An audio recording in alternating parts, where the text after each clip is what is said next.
Oh, hi. Hello. How are you feeling? I like that little buffer. Yes. On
Everyone here? Yeah.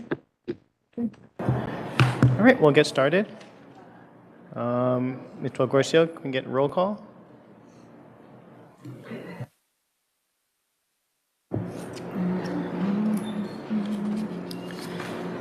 Board Member Elizabeth Callahan.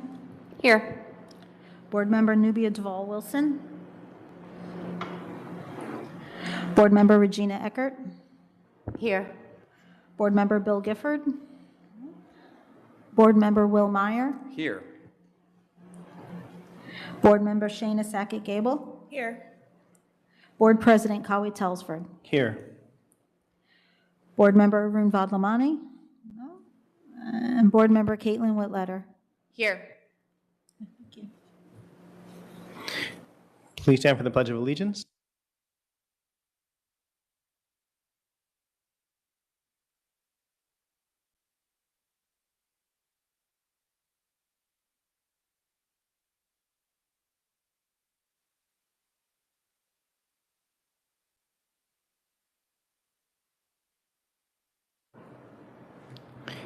Please take notice that adequate notice of this meeting has been provided in the following manner. That written notice was sent from the Office of the Secretary of the Board at 2:30 on January 5th, 2024. That said notice was sent via email to Maplewood and South Orange Township clerks and the editors of the News Record, Star Ledger, Tappatasoma, and the Village Green. Whereas while the Senator Byron M. Bear Open Public Meetings Act, NJSA 10:4-6, requires all meetings of the South Orange Maplewood Board of Education to be held in public, NJSA 10:4-12 sets forth 9 types of matters that may lawfully be discussed in executive session without the public being permitted to attend. And whereas the board has determined that one issue is permitted by the NJSA 10:4-12 to be discussed without the public in attendance and shall be discussed during the executive session to be held on Thursday, June 27th, that should be July 25th, 2024, at 6:30 p.m. And whereas the 9 exceptions to open public meetings outlined in NJSA 10:2-4 are listed below, and next to each exception is a box which will be marked when the issue to be privately discussed fall within that exception, and after each exception is a space where additional information that will disclose as much information about the discussion as possible without undermining the purpose of the exception shall be written. Any matter which by express provision of federal law, state statute, or rule of court shall be rendered confidential or excluded from public discussion, the nature of the matter described as specifically as possible without undermining the need for confidentiality is attorney-client privilege, HIB reporting, and litigation status report. And any pending or anticipated litigation or contract negotiations in which the public body is or may become a party. Any matters falling within the attorney-client privilege to the extent that confidentiality is required in order for the attorney to exercise his ethical duties as a lawyer. The party to and docket members of each item of litigation and/or parties to each contract discussed are are and the nature of the discussion described as specifically as possible without undermining the need for confidentiality. Are Whereas the length of the executive session is estimated to be 60 minutes, after which the public meeting of the board will reconvene and proceed with business where formal action will be taken. Now therefore be it resolved that the South Orange Maplewood Board of Education will go into executive session for the above stated reasons only, and be it further resolved that the board hereby declares that its discussion of the aforementioned subjects will be made public at a time when the public's interest in disclosure is greater than any privacy or governmental interest being protected from disclosure. With that, I'd like to make a motion to go into executive session. Can I get a second? Thank you, Board Member Callahan. All in favor? All right, that's unanimous. We're going into executive session now.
All right, we'll start again.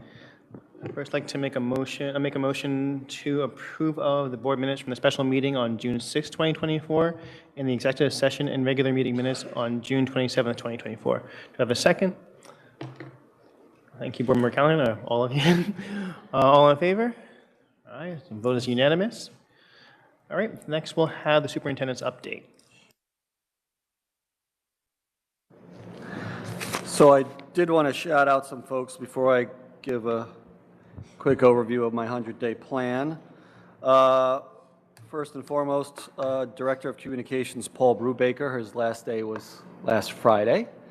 He will be missed. My short time with him was really good.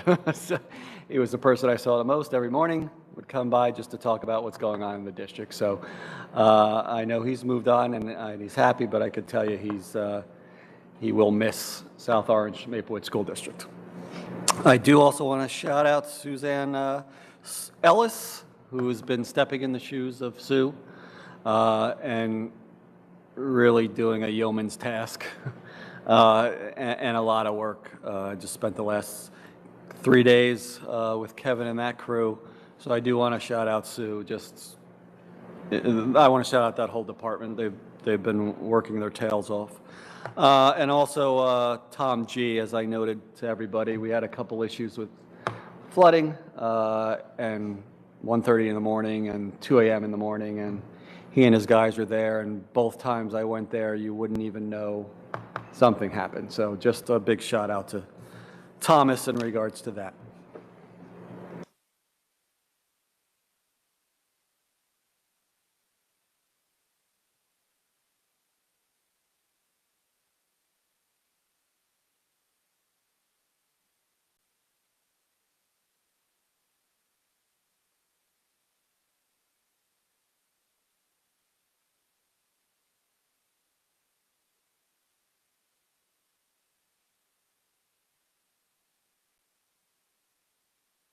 It's just a hot mic, so don't speak too loud.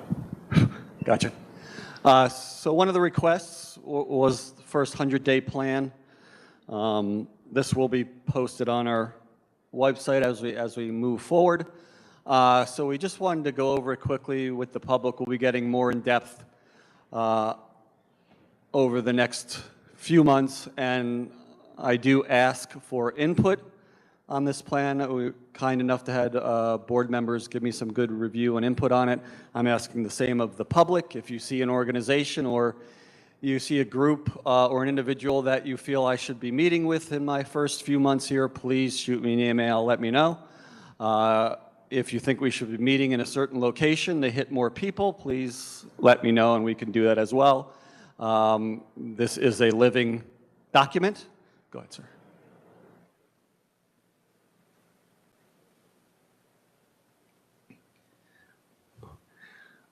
You can keep going. Ooh, keep going, please. For values, we did take the mission, integrity, excellence, teamwork, and equity. As we move forward and working with Dr. Fergus, working with our equity and access department, working with our parents, community, board members, again, this will be a living document and it will grow to reflect our work.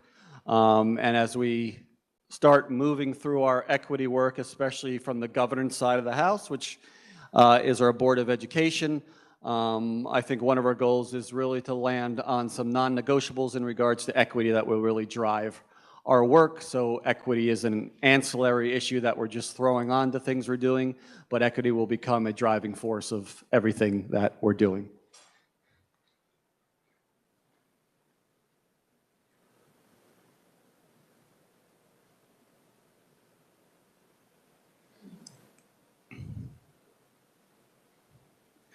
So as you can see, we have a wide variety of topics and objectives. For us, I did narrow it down to about, I believe it was 10 major areas, those areas being first and foremost,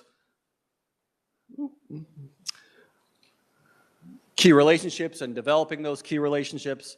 You will see some highlighted portions on this, which really exemplify what our work has been my first few weeks here. Obviously, the III plan, our special services correction action plans, our long-range facility plan, Dr. Fergus's recommendations, and as the board and I have discussed, and as our SLT has discussed, we have the blueprints for what needs to be done. It's now walking through those blueprints and really taking action steps and spelling out those action steps, sharing them with community members and putting them in action and making sure we have a good accountability system, that we're meeting the expectations. So obviously key relationships was an important first step, and again, that goes back to meeting different groups. I've been sending the board updates of who I've been meeting with, whether it's the mayors of both towns, police chiefs, Seton Hall University president, Essex County Community College president, our booster clubs, pretty long list of internal and external. We'll continue those meetings over the next 3-4 months. Next week, I believe we have scheduled some of our local politicos that we'll be meeting with, and also some local colleges, including Kane University in the area. So I'm excited, and again, that list is ever growing. I think the more partnerships we have, the better for our kids. Second was also financial review was a big part of this, as well as organizational review, which really includes things like RTI plans, or multi-tiered system of support, which will be a really key factor in our restructuring of our special services department, which we have spent a lot of time on. Dr. Gilbert has spent a lot of time on. We have been listening to phone calls, listening to our emails from our parents, our community members, our CPAC, which has been a wonderful working partner with us in regards to how to restructure that department, and we continue to move forward on those initiatives, and we're excited to share those with the community in the very near future. We just shared, I think, some exciting stuff at the committee level, which we'll be sharing publicly in the very near future. Some observations, obviously, meeting with custodial staff. I've had the pleasure of working with Tom G. A lot because of the capital project. Oops. Next slide. Due to the capital project, and I've had the privilege of seeing all the wonderful construction going on that is really transforming this district.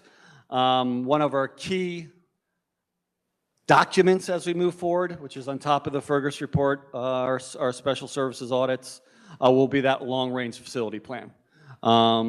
We are taking a huge step with the amount of construction going on in the district. We have some more steps to go in our buildings, some simple facelifts, whether that's new flooring, whether that's painting, looking to refresh our buildings. I'm more than happy. I know the board is very proud of the infrastructure changes that are going in now, especially in regards to clean air and HVAC, which will make a huge difference, and also adding the extra space in our buildings as well as we start to grow. So we're excited about that, and I can tell you we've been sitting in on all the progress meetings, and we are on time and on task with everything. We will be having a ribbon cutting for our high school. First one will be the new student lounge, which I had the privilege of going through again yesterday, which will blow some minds, trust me. It is really unbelievable what they did with that former pool area. And then second, the library, which again will be a magnificent space for our students. So I'm excited about those two ribbon cuttings, and we'll get you dates moving into the future once we have them. Go ahead. We've also been working with the curriculum team, C&I, Ann and Zola, who have again been wonderful thought partners. They are in the midst of work last year. Obviously, Ann got pulled out to do some work at the high school, so that a lot of that work had to just be delayed. They are now back up and running and introducing some really innovative curriculums, whether it's Eureka Math or magnetic reading.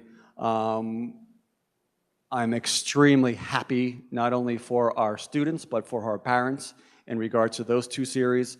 Eureka Math is a hands-on manipulative series, which has proven results in regards to improving critical thinking and strategic thinking in our students.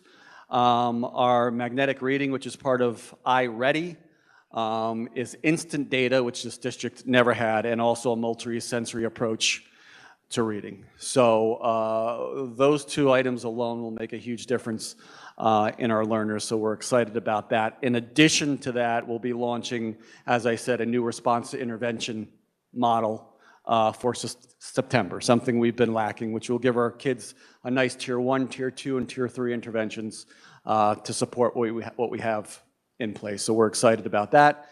And obviously, I've been sharing with the board a lot that we don't have to use Excel sheets anymore, that C and I have purchased some data platforms where we'll easily access data, manipulate data, so we'll be able to track what we're doing and have a lot more accountability in regards to our goals. So I'm very excited about that. This is why I wear glasses. Transportation. Usually I will hit my heels together when I say that. Obviously, a lot of my calls, a lot of emails have been around transportation, and I can honestly say, and I've said this to the board, that our transportation department has been very nimble. They're just going into their second year.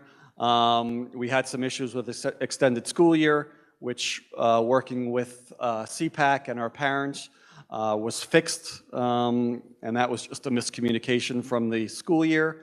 We're going to put in place some stop gaps so that will not happen again. On my desk right now is a continuum and timeline for transportation through September, which will be posted on our website next week. So parents can simply click on the website and look at that continuum so they know what's coming up in the future. I hate to steal anybody's thunder, especially Jerry's, but we will be launching the app that we all have been talking about that will allow parents to get the time of arrival for their student's bus and a few other functions that we will afford to our parents. So that should be launched in late August. We're excited about that. But that continuum and timeline will be posted on our website next week. On our agenda, you will see some new hires. One of those hires is a new director of communications, which we did get the blessing of Mr. Paul Brubaker, who knew our candidate very well. And our candidate also has redone and revised many websites. So I think he knows his first task when he comes into the district. We will put him in that webmaster office, and he will redo that website to make it a lot more user-friendly.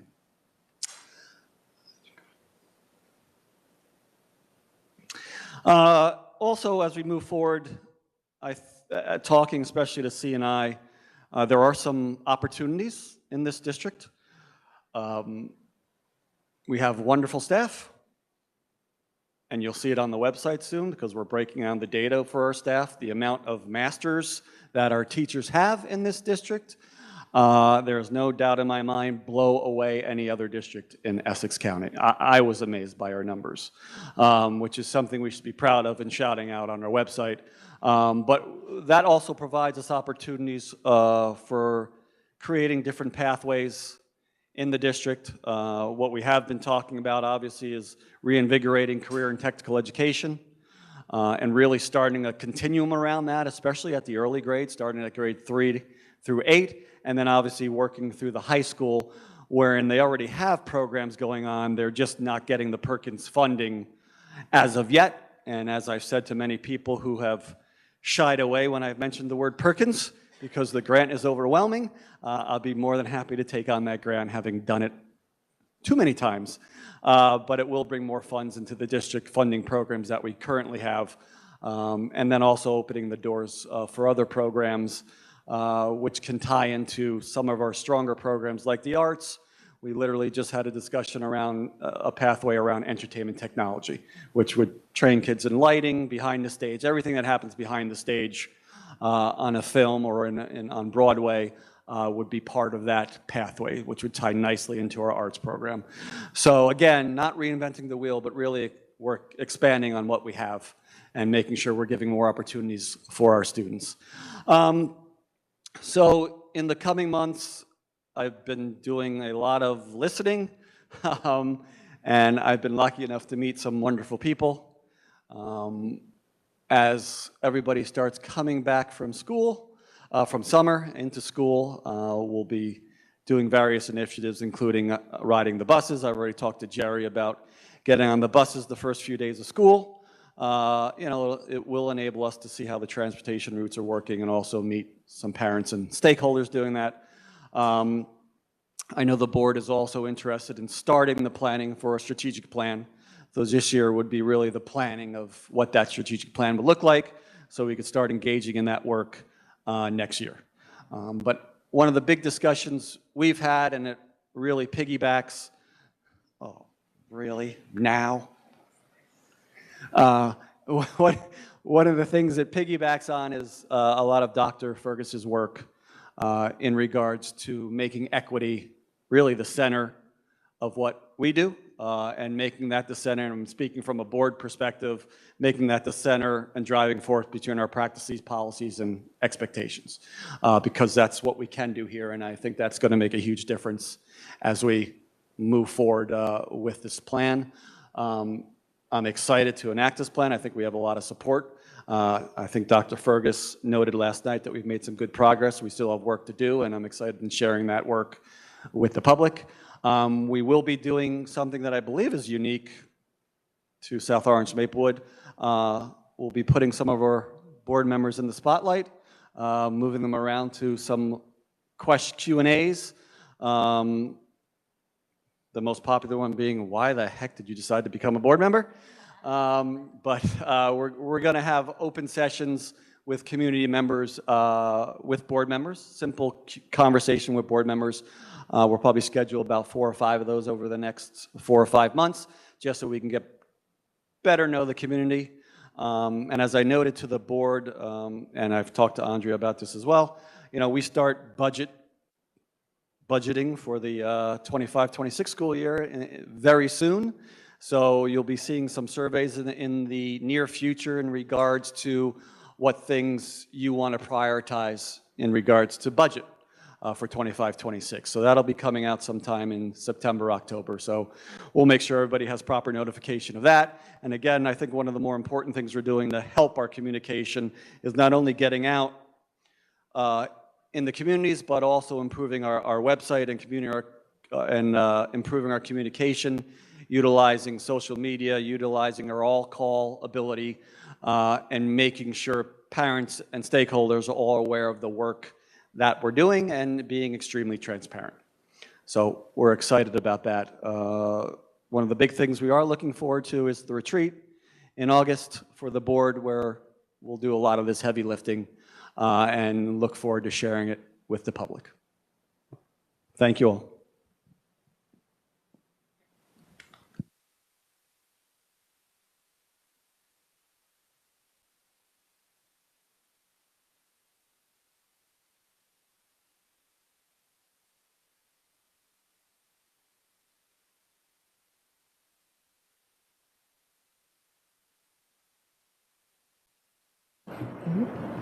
Anyone have any questions or comments? Or all right. Oh, Board Member Eckert. No questions, and just for the public to know, we've seen this before, and so if we're not asking questions necessarily to follow up, it's because we've already went through it all, but just want to, I guess, officially welcome. This is your first board meeting.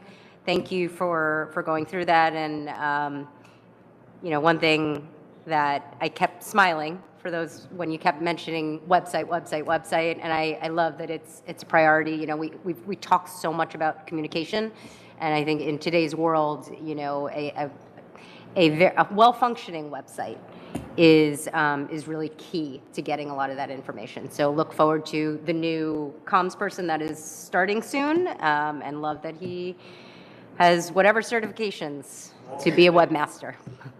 Very big shout out to Leanna and Keith, who've been holding down the website for quite some time, and all the new postings. I think you just saw the new transportation posting that was up there. They've been doing that, so just a big thanks to them.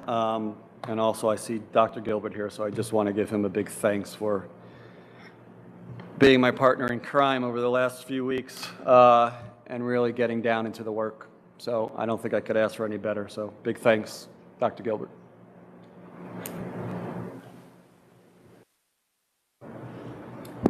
All right, next we have the business administrator's update.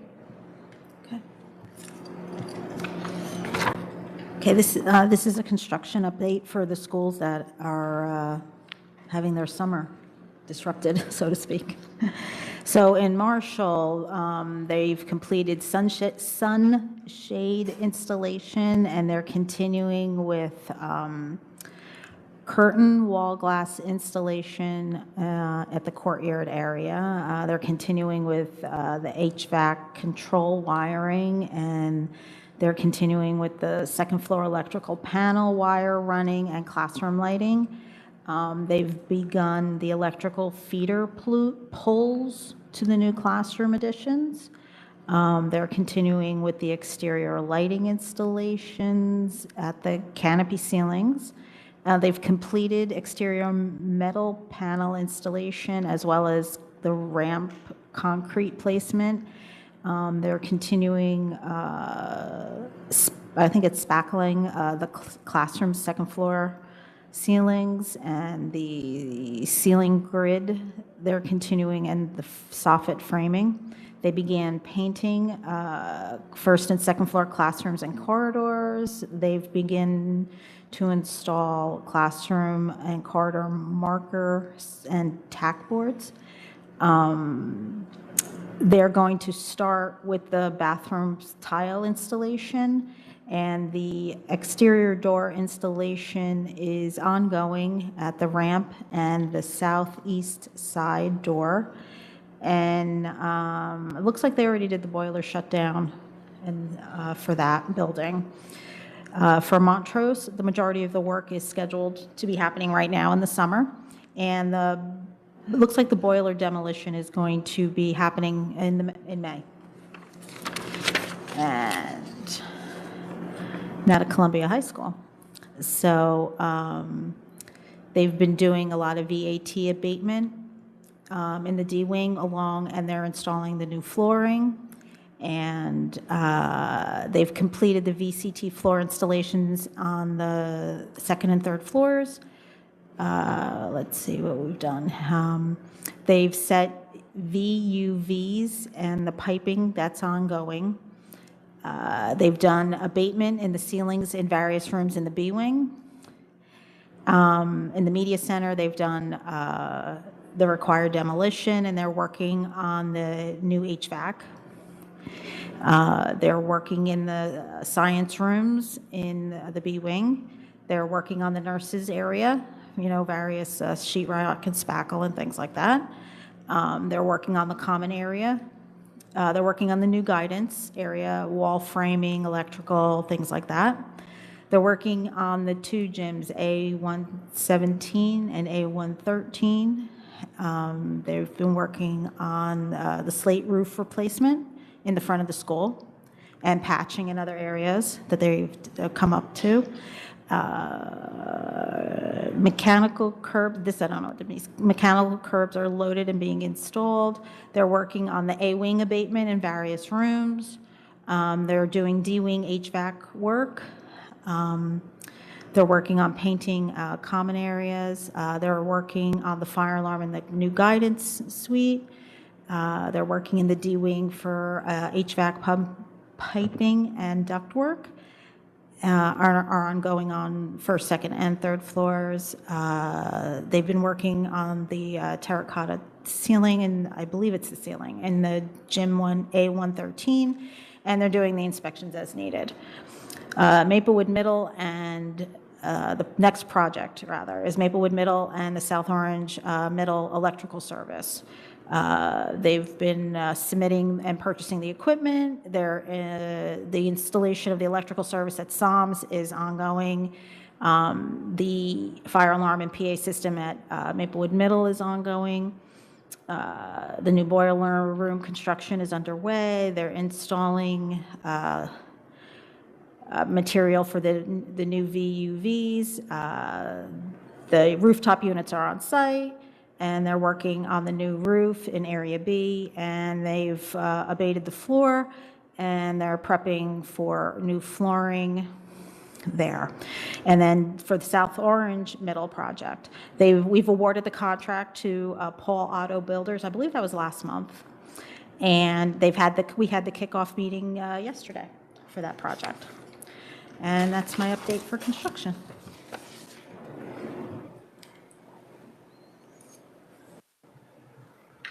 Any questions? All right. Next, we have the president's update.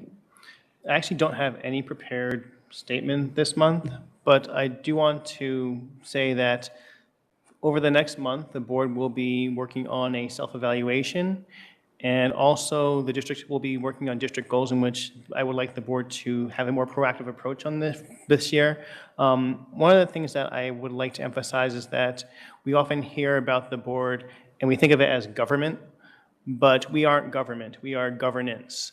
And so one of my goals this year is, we have a lot of changes and adjustments here, and I think that I'd also like for the board itself to, as we go through our training, start to put in more, training, understanding into how we can be better at governance.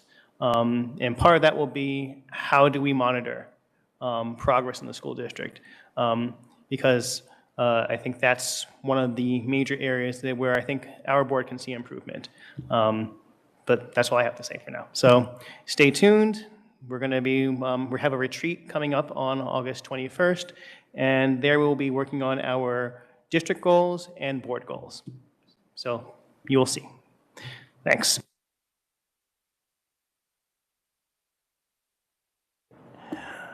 Now we have statement. The school board meeting is a business meeting in public and not a meeting with the public. Oftentimes, it may appear to members of our audience that the Board of Education takes action with very little comment, and in many cases, a unanimous vote. Before a matter is placed on the agenda at a public meeting, the administration has thoroughly reviewed the matter with the superintendent. If the superintendent is satisfied that the matter is ready to be presented to the Board of Education, it is then referred to the appropriate board committee. The members of the board committee work with the administration and the superintendent to ensure that the members fully understand the matter. After the committee discusses the matter, it is then shared with the other board members for consideration. Only then is it placed on the agenda for board discussion and action at a public meeting. Now we'll have our hearing of individuals and delegations. Thank you for coming in person and dialing in by phone this evening. The South Orange Maplewood Board of Education certainly respects that you've taken the time out of your busy day to address the board at tonight's meeting. We value public involvement in our school district, and we are eager to hear what you have to say. The board does have time limits by policy, and it will be enforcing those to enable as many people to speak as possible this evening. Each individual will be given 3 minutes to speak. Please do your best to stay within the time afforded to you. The first public comment period is usually limited to 1 hour, and the second public comment period may be limited to 30 minutes. All input shared with the Board of Education is taken very seriously and will inform future deliberations and work by our Board of Education and its committees. And we have first Vicki Johnson.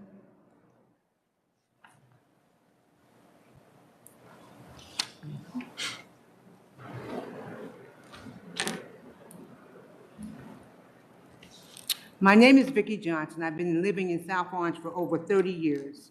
I attended 3 board meetings to express my disgust and horrible neglect by the South Orange Maplewood School District concerning the lack of educational services for my granddaughter as a minority IEP student.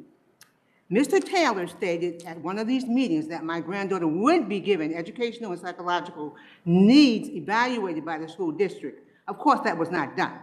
Now, to summarize the events, during 2022 school year, she was given marijuana brownies by several students while at Columbia and taken to St. Barnabas Hospital. Upon returning back to school, several students continued to physically and psychologically harass her at school. No action was taken by Mr. Taylor or Mr. Sanchez. No psychological counseling, and they continued to fail my granddaughter by not meeting her basic needs for safety and security. We, as the parents, recommended to the district that she receive instruction, home instruction. She was taken out of Columbia because of the hostile, unsafe, unhealthy environment and given limited home instruction. Again, a complete failure by the district. The home instructor never received any communication about mandated core subjects from the IEP superintendent or the Columbia teachers.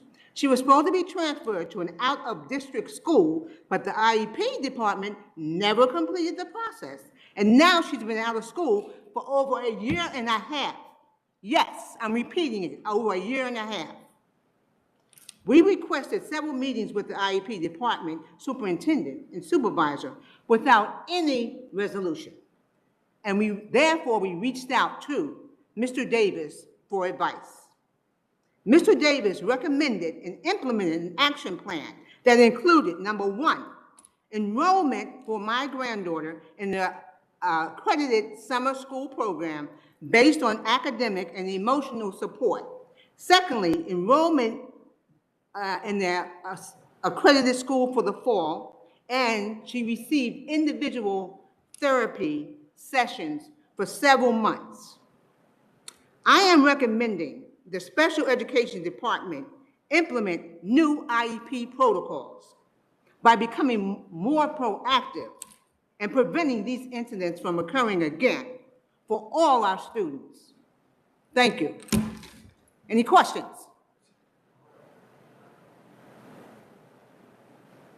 And I would like to have some answers. And I also would like to become a member of the special education department as a member of this community.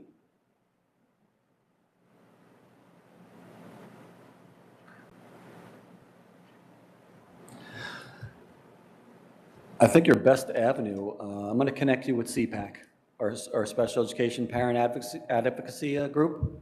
So I'm going to give you my number. You call me, and I'm going to connect you with CPAC, and then we'll work on this issue. And excuse me, when are you going to give me your number? I'll give it to you right now. Very good. Thank you.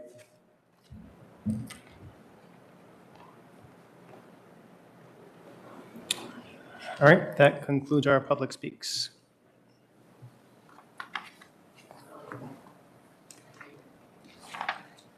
All right, next we'll have our committee reports.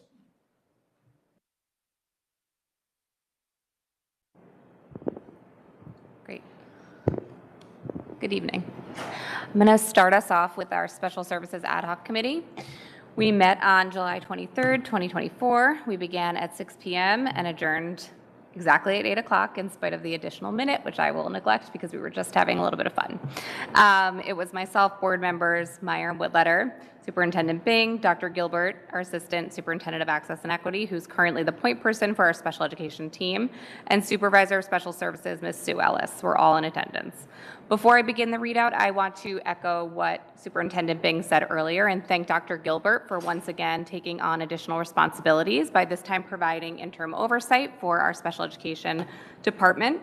And also, in a department that has seen so much turnover, I would also like to thank Ms. Sue Ellis for her consistent presence, her institutional knowledge, and for taking on additional responsibilities as well during these periods of transition, such as the one we're currently in. We're really grateful for your continued support and commitment to our students and families.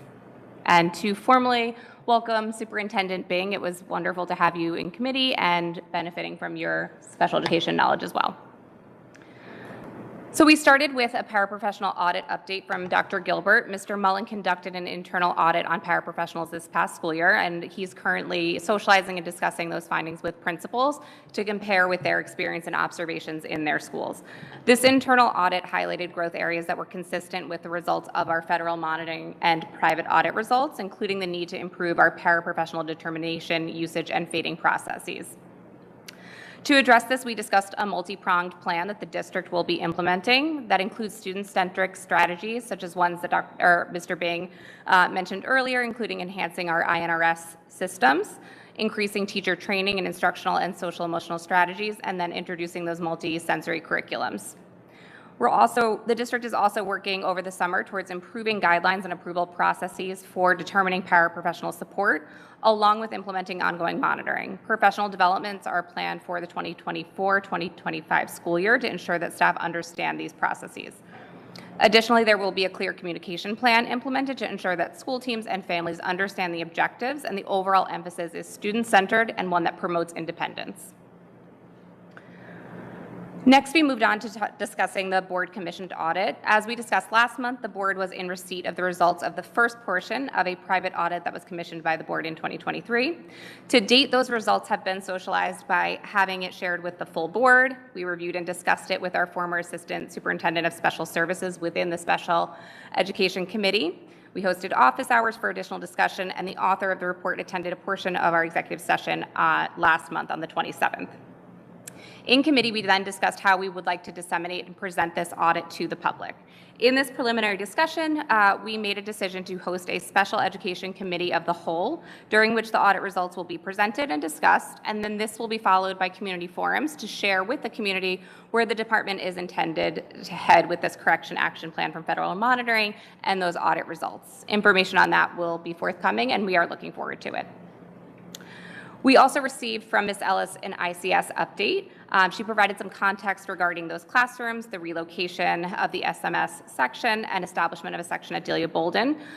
We talked through budgetary constraints, staffing challenges, and shared the ultimate plan to ensure that we do have ICS classrooms across all elementary schools, which is continuing to progress. We then had a pretty robust update on extended school year by Ms. Ellis as well. We talked about the program offerings. The district is currently running inclusion classrooms, pull-out resource, and self-contained program, along with related services and evidence-based reading. ESY is being hosted for middle and high school students at South Mountain Big School, and they're implementing split program to accommodate ICS and address skill gaps. And then our pre-K and elementary school students programming has been hosted at Clinton School Together, which has been positively received, and there are plans to continue that practice. Both programs have been working on balancing learning with some summer fun, so they're addressing those skill gaps while also enjoying activities like water play and an upcoming Olympic-themed field day for both programs. CPAC is also coordinating a book drive for extended school year students, and we will ensure that that information is also available for those who would like to donate. We talked through transportation improvements.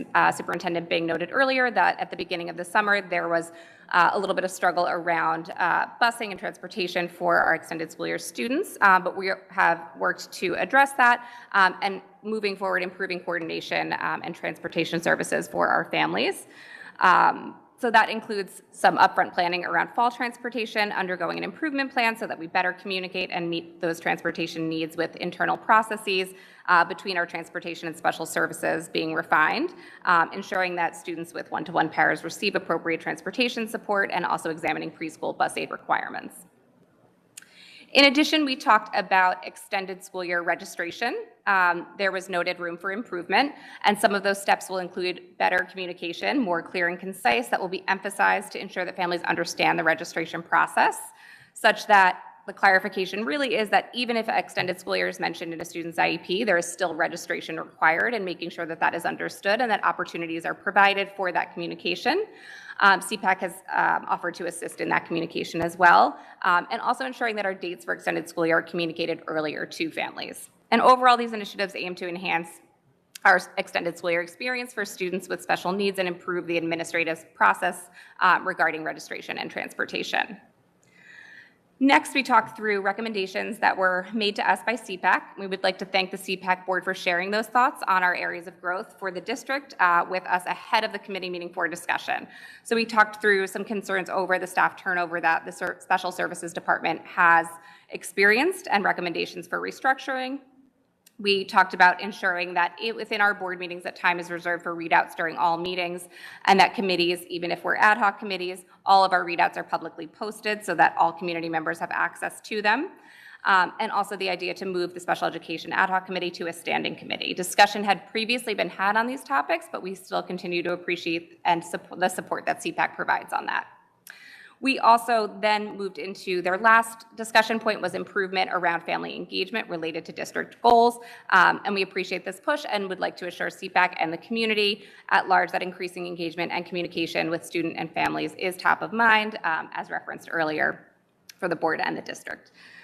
Finally, we discussed the goals of this committee ahead of our board retreat. We talked about goals to support student outcomes, family engagement, compliance, and inclusion, and look forward to finalizing those. In closing, I would like to thank our committee for the robust discussion that we had, and again, the department who, amidst the turbulence, has continued to work tirelessly to advocate with care and professionalism. I'd also like to thank CPAC again for being unwavering advocates and thoughtful partners, and I look forward to continuing our work collectively as we move forward towards these shared goals and establish some stability and continuously improve our special education services for students and families. Any questions? Yeah.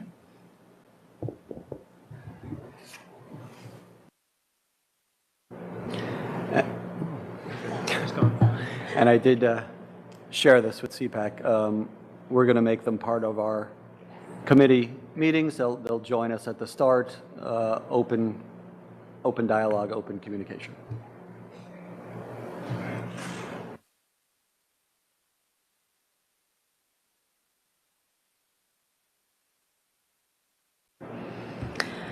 The Personnel Committee met on Monday, July 22nd at 6:40 p.m. Dr. Telesford and I were present, as well as Mr. Adedoyan and Mr. Bing, his first Personnel Committee meeting. We kicked off reviewing the personnel resolution, and Mr. Adedoyan provided more details around the following. Marshall Building Administration coverage for the 24-25 school year. It's my understanding that Marshall families have received communication on this earlier this week. As we went through some of the resignations, we discussed exit interviews and some of the challenges in getting them completed, the biggest one being that it's voluntary. This then led into a discussion on retention, a topic that was prioritized at many personnel meetings last year. While exit interviews can yield valuable information, it's too late at that point. We need to be engaging with employees while they are here on a regular basis. The committee is very excited to hear that there will be a big focus on engaging with these employees via stay interviews. It's part of the workforce development plan as well as Mr. Bing's 100-day plan. Very encouraging.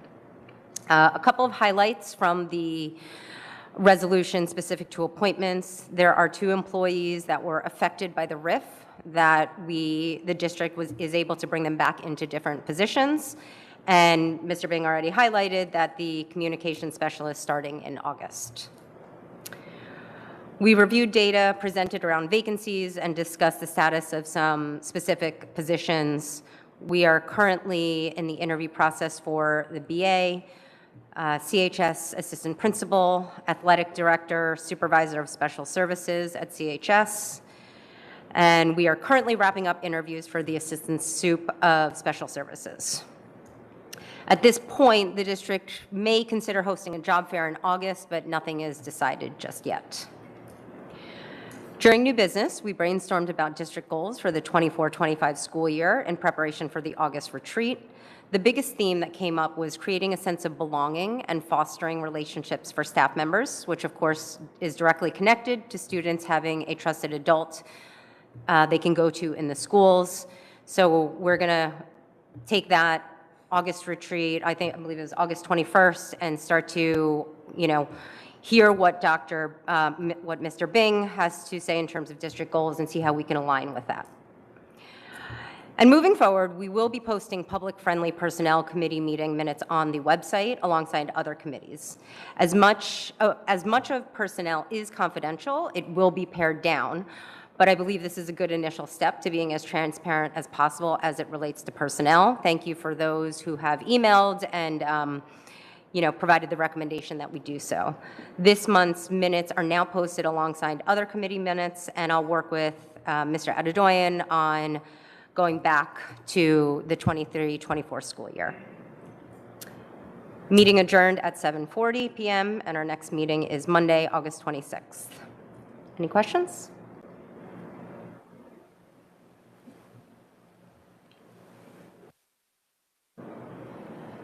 All right, the FFT committee met on July 17th, 2024. Board members Callahan, Board member Meyer, and myself were there, joined by Mr. Bing, Acting Business Administrator Doug Worcio, Mr. Bonds, and Mr. Gilio, and also representatives from Spiesel. The first thing we discussed was the LRFP update. They've begun the process of beginning our next 5-year outlook. So they're now in the process of reaching out to principals and looking at going through the schools to see what is needed. And they hope to have something draft in about 3 to 4 weeks. So hopefully by our next meeting, we'll be able to review that. The next thing we looked at were change orders. We had change orders for MMS. Most of those dealt with abatement. And that will be taken out of the general allowance. For CHS, we also had some construction related to abatement, most in the B wing. And we'll be taking that out of there'll be some funds taken out of emergent funds from the capital projects so that we can, I guess, not exhaust our bond money. The next is South Mountain, in which there will be an installation of a water pump to help increase the pressure in the building.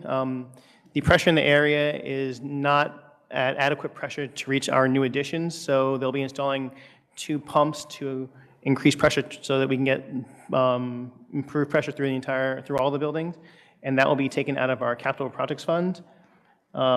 We also spoke about Delia Bolden, in which they're having some issues with voltage drops in the summer. So right now they are looking at ways to monitor that to see if that is an issue with the infrastructure in the school or that's infrastructure in the area. Next, we looked at Seth Boyden. The boiler room flooding is continuing to be an issue. They have closed down the lower gym. They have 2 gyms, so there's still the main gym that's open. But right now, the lower gym is currently closed, and they're having an architect looking at ways to solve this process or this issue and looking at next steps. And funding will come from Capital Projects Fund. The next thing we looked at was the CHS auditorium, in which the administration met with parents groups to discuss lighting and rigging. Right now, they're trying to find a way to have the auditorium up in the earliest it can be. But at this stage, it looks as though what we can do first is deal with rigging, possibly, and then use old lighting, and then the actual funding for that we're still in discussion about that. But as of now, there's abatement going on in the auditorium.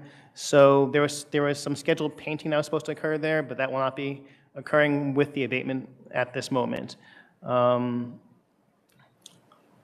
then the next thing we looked at was we had a MOA with South Orange Middle School, where we'll be using the Baird Center as an evacuation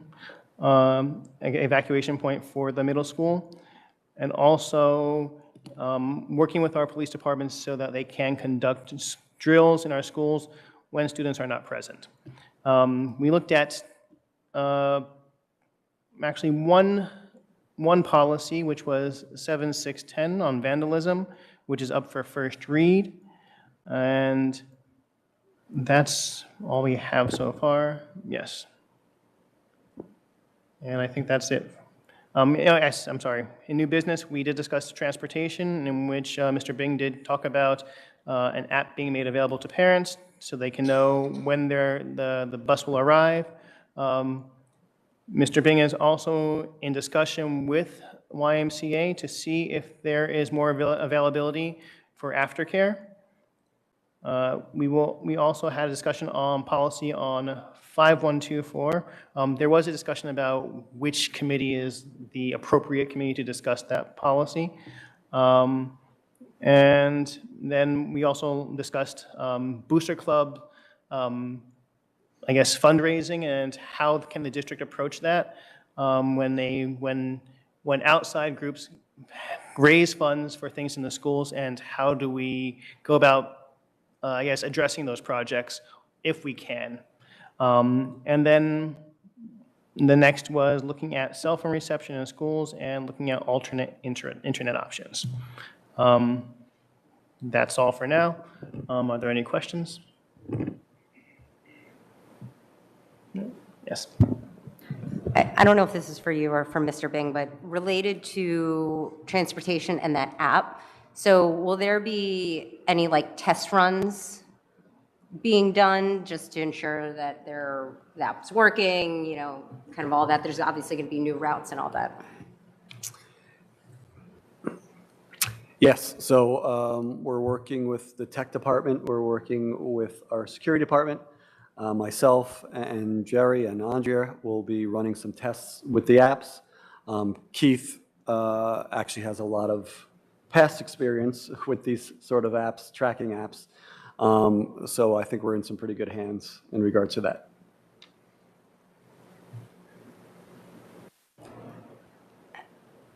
And then you probably brought up discussion on policy 5124. Is there any more detail you can share on that, or other than just that it's being kicked around to different committees, or is this the regulation for? This is the regulation, so. Regulation, got it. Okay, Sorry. thank you.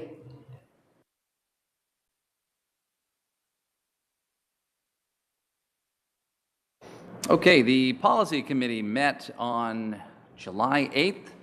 We had in attendance myself, board members Gifford, Sackett, Gable, and Whitletter, along with Superintendent Bing.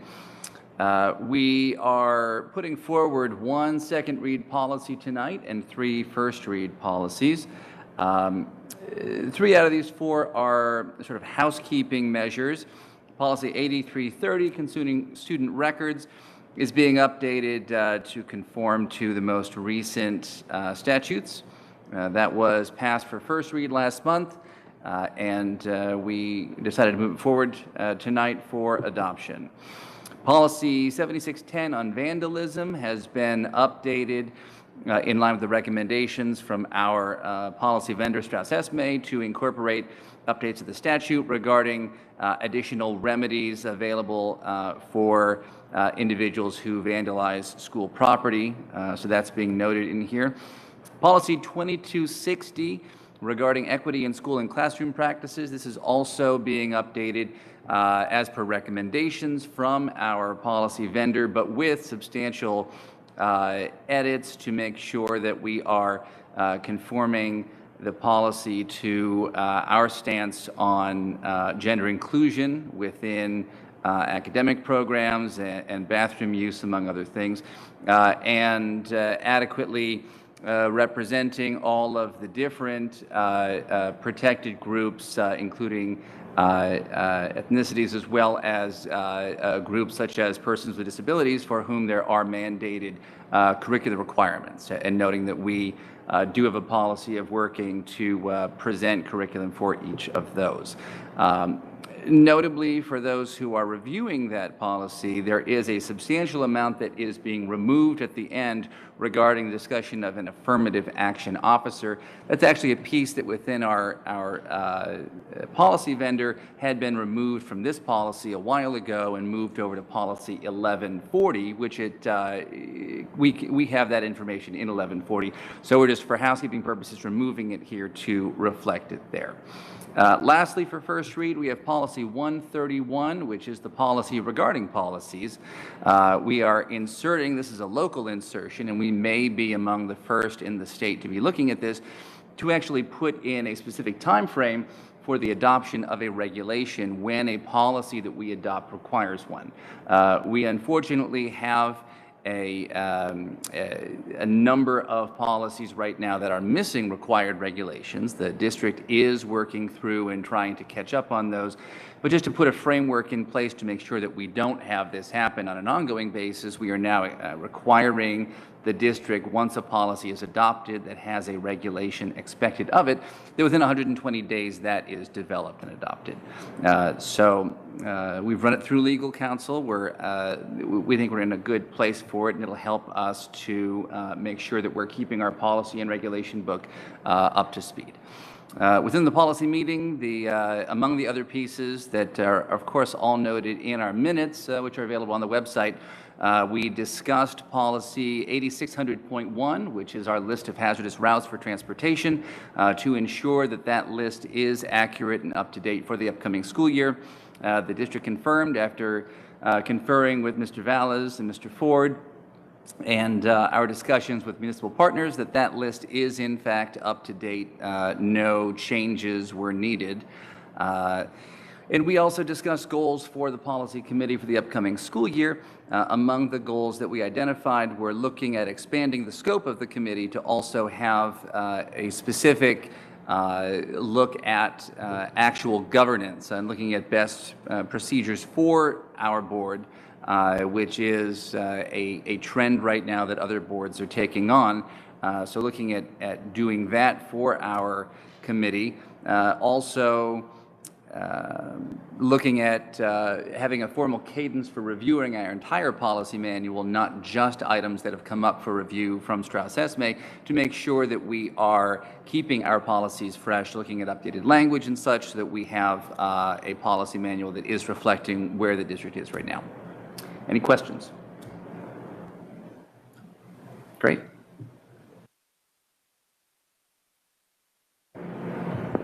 Okay, well, on to C&I. The Curriculum and Instruction Committee met on July 18th at 6:30 p.m. and included from the district Ms. Bodner, Ms. Wabel, Dr. Gilbert, Dr. Correa, Superintendent Bing joined us for the first time, and from the board side we had board members Callahan, First VP Duval Wilson, and myself. We started out with a presentation on this past school year's pass-fail and no-credit data. Ms. Bodner and Dr. Correa shared data, which I've shared with the full board, and it showed that the district saw a 20% decrease in the number of classes failed, and that's classes, not students who didn't pass classes, but the actual tally of the classes. And so that was a 20% decrease, while the state looks for districts to have about a 10% decrease when they're at this point. So we're moving in the right direction.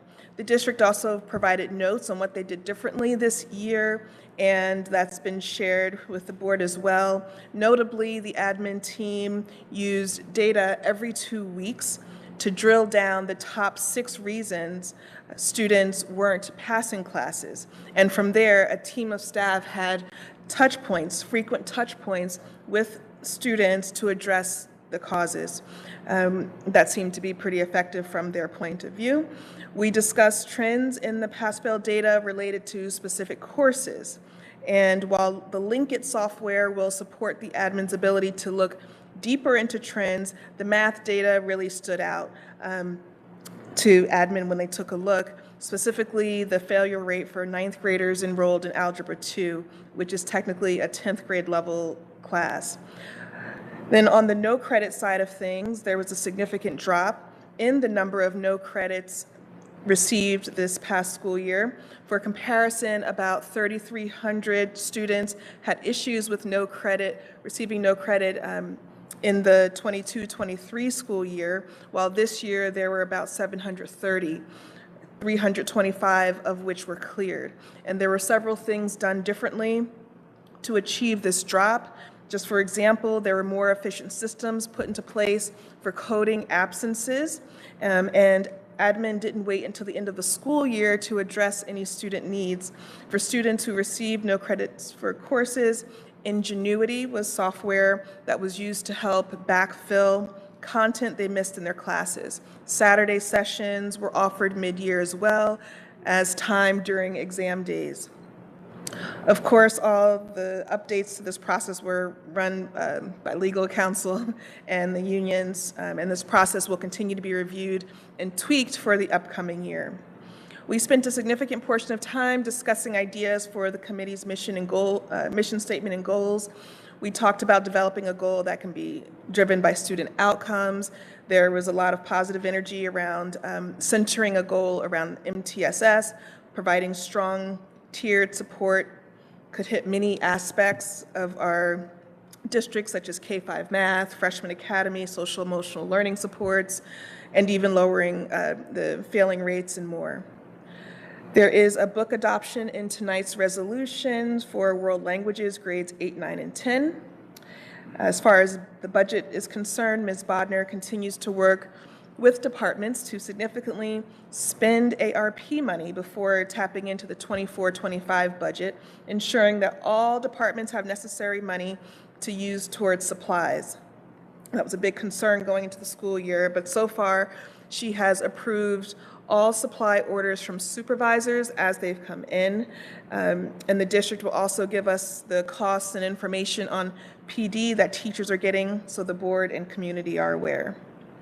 In new business, we talked about the Anti-Bullying Bill of Rights Act. There's an opportunity to receive state and federal funding to support our district's anti-bullying efforts through a resolution. The money would be spent on PD and community building. Board member, First VP Duval Wilson, will work with Shannon Cuddle, a former board member and bullying task force chairperson, on the resolution template based on best practices from other districts, and we'll share with the full board. As far as technology, IXL has officially replaced Star Renaissance with a cost savings, and Linkit is now finalized. We discussed the Title I status of schools. Clinton qualifies for Title I status again. This is the last year for Maplewood Middle School to have the Title I designation, and the district is determining how best to use resources to provide support to students given these circumstances. And as Board Member Meyer mentioned, Policy 2260 is up for first read tonight, and we had some discussion on that as well. Can you just provide a little more clarity as far as that 20% pass-fail number regarding classes, not students? What specifically does that mean?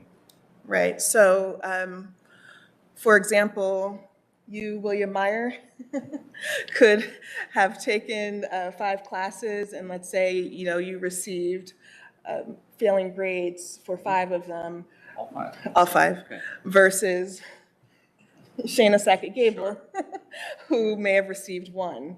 So that would be a total of 6. That would count as 6, not 2 people. But it is itemized in the slide deck that I shared, and there's a slide for the data based on students, individual students, and there's a slide that shows the data based on the count, the number of classes.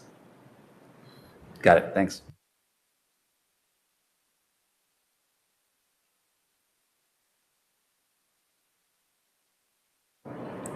All right.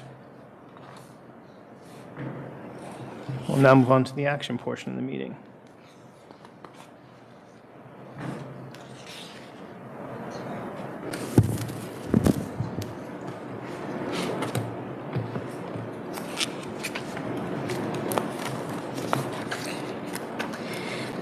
At this time, I'd like to make a motion to move resolutions 4637 to resolution 4645.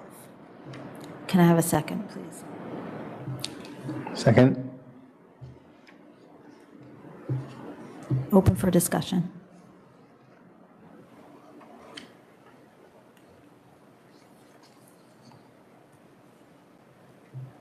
I think we're good. No questions? No. Good.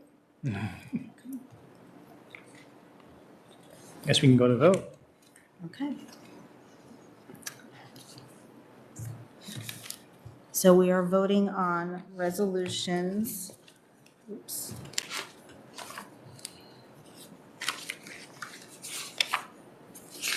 4637 to resolution 4645.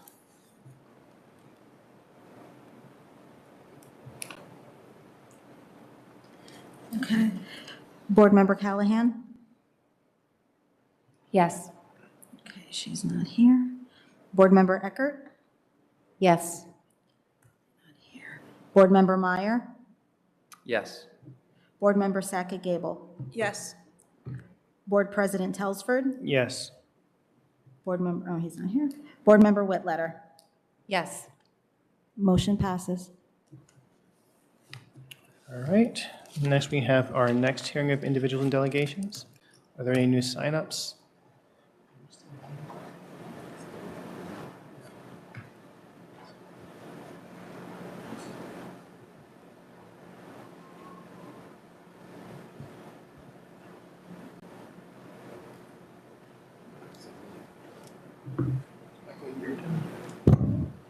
No. One more time. All right, we have one online. Michael Yearden. Huh? Oh, okay, okay. You got me? On my camera.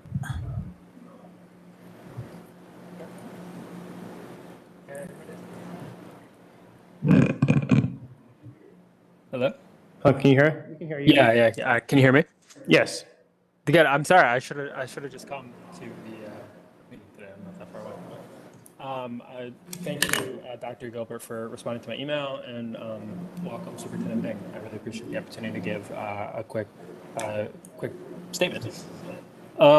We sent an email last week regarding my son, who is a rising first grader at South Mountain Annex. I also have a fourth grader at South Mountain as well, or a rising fourth grader. So I'm just going to read the email that my wife and I wrote, just to get it in the record. So just to introduce myself, my name is Michael Yearden. My wife, her name is Adriana Briaco.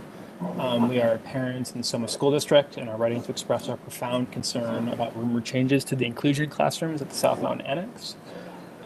We're writing to seek confirmation of clarity and to ensure that we're setting not just our child up for setting every child up for continued success in the coming year. We've recently heard that the intention is to not have a kindergarten inclusion class, and that the planned second inclusion class for the first grade has been reduced from 2 to 1, meaning that the annex can now only support 8 of the most vulnerable early learners in the first grade. So in our opinion, that just cannot be the intention of a school district that is clearly so rooted in an equitable approach for all children and families. Our son last year benefited greatly from being a gen ed student in the kindergarten inclusion class. At South Mountain, he was placed there either by luck or by intention when we entered the school district from Brooklyn with an IEP last year. He was evaluated in the fall of 2023 and was provided with a 504 for OT and a speech-only IEP. At the time, he did not qualify for an inclusion class. Still, he deeply benefited from the care and attention provided in the supportive setting, the seasoned teacher, and a wonderful special ed teacher. As of last week, my son has been reclassified and provided with an IEP thanks to the careful reevaluation of the summer team. We're sincerely grateful for the support and pleased with the outcome of that review. However, when we learn that due to the reduced classes at Southbound Annex, our child is likely to be placed in another school in order to receive his legally mandated services, an inclusion class being among the most crucial. We also have a daughter entering the fourth grade at South Mountain and are now faced with a frustrating and very frankly difficult decision. Move our older daughter, who's thriving at the school and has an existing newly formed friendships from her first year, or navigate the complexities of children in 2 different schools, different administrations, start and end times, transportation needs, and before and after care logistics. My wife and I have already made after-school commitments for care, and non-refundable deposits have been paid on the assumption that both children will be at the same school. There's no indication of when we will find out about the final determination of placement. Making any adjustments to the plans is very difficult. Moving our son will be disruptive. It was suggested that he could go back into South Mountain for the second grade after next year, meaning that he would have to start a new school year every year for 3 years. This is potentially harmful for a child who already struggles with making friends, being flexible, and needing routine, and one that gets great comfort from taking the bus daily with his older sister.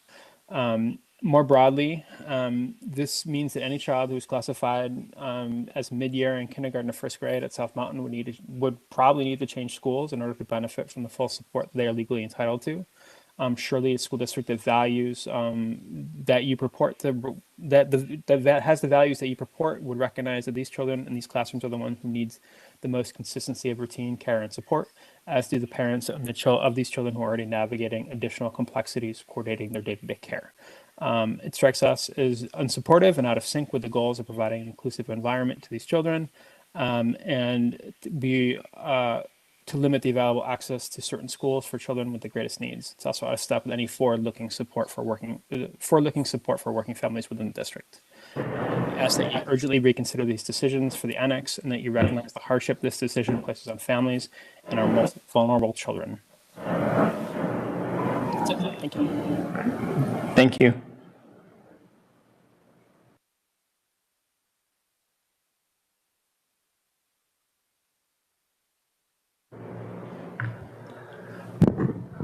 I don't think anything Mr. Yurden said is something we have not discussed.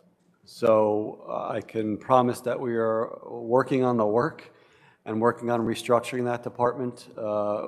Every board member on this panel has very similar concerns and has made this issue a priority of this administration, and we are currently working on those issues. Thank you.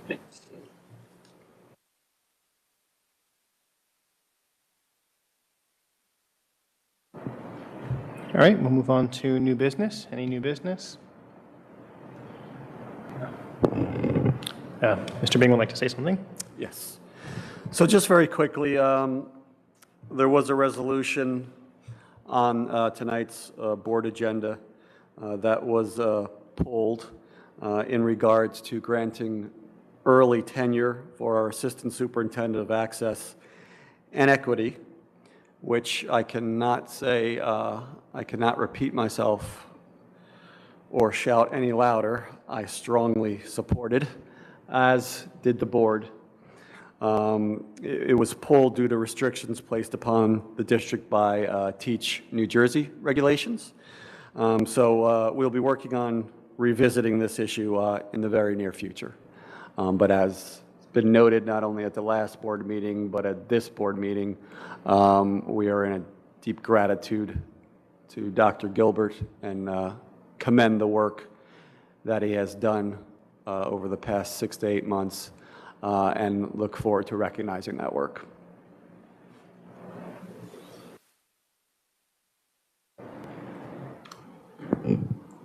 All right, any other new business? Okay. The Board of Education will meet in public session on Thursday, August 29th, 2024 at 6:30 p.m. in the District Meeting Room at 525 Academy Street in Maplewood, New Jersey. Immediately following the opening of public session, the board will move to go into a closed session in the Superintendent's office at 525 Academy Street in Maplewood, New Jersey, as well as using an online video conference platform to discuss personnel, matters within the attorney-client privilege, legal, negotiations, and other matters that may arise and require discussion to be announced at a later date. Immediately following the closed session of the Board of Education will meet in the public session, estimated to be at 7:30 in the District Meeting Room at 525 Academy Street in Maplewood, New Jersey, in person, utilizing an online video conference platform which will include hearing of individuals. The committee can view the meeting by following the steps which will be listed on the agenda. If there are members of the community who would like to attend the meeting in person, please note that masks and social distancing are optional in accordance with the guidance received from the local DOH and the CDC. Action will be taken. With that, I'd like to make a motion to close meeting. Do I have a second? Thank you, Board Member Callahan. All in favor? Aye. And I guess we are adjourned at 8:56 p.m.